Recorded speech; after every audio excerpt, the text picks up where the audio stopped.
Then number two, get knowledge. It is important to be acquainted with the provision God has made available for us to live in holiness. This is very, very important. Many still struggle, with sin, rising and falling because one, they don't have the adequate knowledge of the provision of God. Now, understand, I'm going to give you something now. First of all, you must know that God has made provision for your victory over sin. God has made provision for you to live in holiness. God cannot demand of you what He has not made available for you to do. When you come to the book of Acts of the Apostles, chapter 15, verse 9, the Bible said, and putting no difference between us and them, purifying their hearts by faith.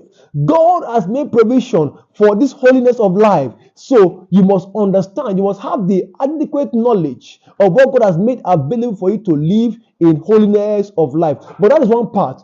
Also, you must have the knowledge of the principles and precepts.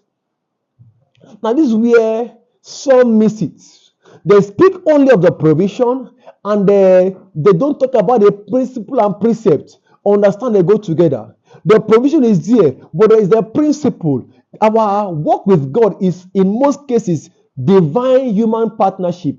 God does his part and require you to do your part. There's the principle and precept for walking in holiness and righteousness. And so you must know the provision and you must also know the principle and precept.